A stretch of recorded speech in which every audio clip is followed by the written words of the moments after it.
جس بندے کے لیے دعا کرتے تھے کہ اللہ اس کو نبی اسلام کے دیدار نصیب فرما، 3 دنوں کے اندر اندر اس بندے کو نبی اسلام کا دیدار نصیب ہو جاتا تھا۔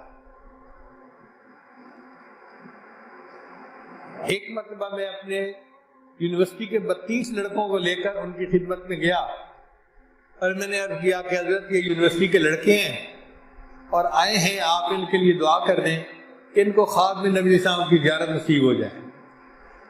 بابو جی عبداللہ نے دعا فرمائی، الحمدللہ 3 دن کے اندر اندر 32 کے 32 لڑکوں کو نبی اسلام کی خواب میں زیارت نصیب ہوئی۔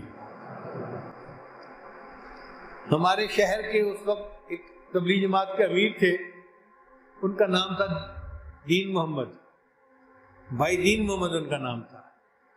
مجھ سے بڑی محبت کیا کرتے تھے، میں اس وقت لڑکا سا تھا، یونیورسٹی میں جیسے ہوتا ہے۔ ایک دن کے بعد میں گھر میں مراقبہ کر رہا تھا کہ دروازہ کھٹکھٹایا گیا۔ اب چونکہ بھائی بہنوں میں سب سے چھوٹا میں تھا تو میری ذمہ داری تھی کہ دروازہ کوئی کھٹکھٹائے تو میں دروازے پہ جاؤں۔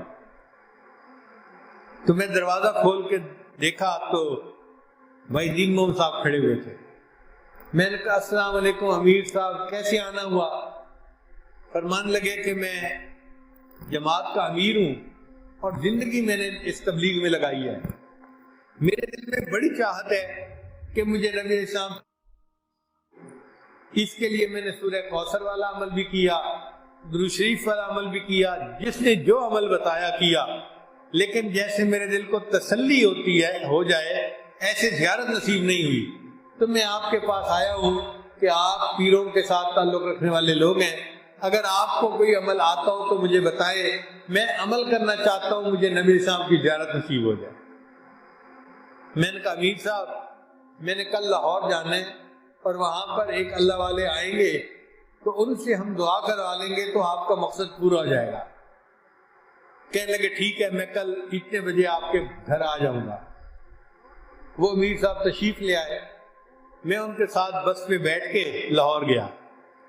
حضرت بابو جی سے ملاقات ہوئی تو میں نے عرض کیا بابو جی یہ ہمارے ضلع کے امیر ہیں، انہوں نے پوری زندگی دین کے کام میں دی ہوئی ہے، یہ مسجد میں ہی رہتے ہیں اور ہر وقت دین کے لیے فکر مند رہتے ہیں۔ بابو جی یہ سن کے بڑے خوش ہوئے۔ پھر میں نے کہا کہ بابو جی ان کی چاہت ہے کہ یہ نبی علیہ السلام کی خواب میں زیارت کرے۔ بابو جی نے ہاتھ اٹھائے اور دعا مانگی، اے اللہ ہمارے اس بھائی کو خواب میں اپنے محبوب کی زیارت نصیب فرما۔ بس ایک فکرہ۔ اب جب دعا ختم ہو گئی تو بھائی دین محمد میری طرف دیکھ لگے، کہنے لگے دعا ختم ہو گئی؟ میں نے کہا جی ہاں، رائمنڈ کے اجتماع میں تو دعائیں ہوتی ہیں 1.5 2 گھنٹے والی، لیکن یہ اللہ کے اولیاء کا معاملہ ہے، ان کا ایک فکرہ ایک مرتبہ کہہ دینا ہی کافی ہوتا ہے۔ انہوں نے 2-3 دفعہ مجھ سے پوچھا ہو دعا ہو گئی نا؟ میں نے کہا جی ہو گئی۔ ہم واپس آ گئے۔ جب واپس آئے تو دوسرے دن فجر کے بعد پھر ہمارا دروازہ کھٹکھٹایا گیا۔ میں مصلی سے اٹھ کے باہر نکلا، دروازہ کھولا تو بھائی دین محمد صاحب کھڑے تھے۔ میں نے پوچھا امیر صاحب کیسے آنا ہوا؟ کہنے لگے خط لکھ کے لایا ہوں، مجھے آج رات خواب میں نبی اسلام کی زیارت نصیب ہوئی ہے، ایڈریس بتا دو، میں حضرت کو شکریہ کا خط لکھنا چاہتا ہوں۔ تو الحمدللہ ہم نے جتنی مرتبہ ان سے دعا کروائی اتنی مرتبہ ان لوگوں کو نبی علیہ السلام کا دیدار نصیب ہوا۔ ایک مرتبہ میں نے سوال پوچھ لیا کہ بابو جی اللہ نے آپ کو یہ کیسا مقام عطا فرمایا کہ آپ جس کے لیے دعا کرتے ہیں اس کو نبی علیہ السلام کی زیارت نصیب ہوتی ہے اور آپ مستجاب الدعوات ہیں؟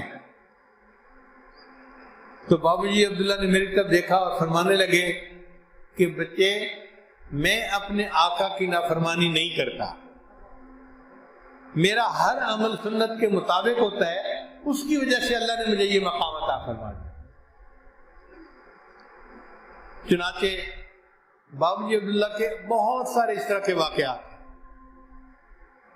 بہرحال نبی علیہ السلام کی سنت کی اتباع کرنا اتنا عظیم عمل ہے کہ بندے کو ولایت کے درجات نصیب ہوتے ہیں، اللہ کا قرب نصیب ہوتا ہے اور اللہ کی بارگاہ میں قبولیت نصیب ہو جاتی ہے۔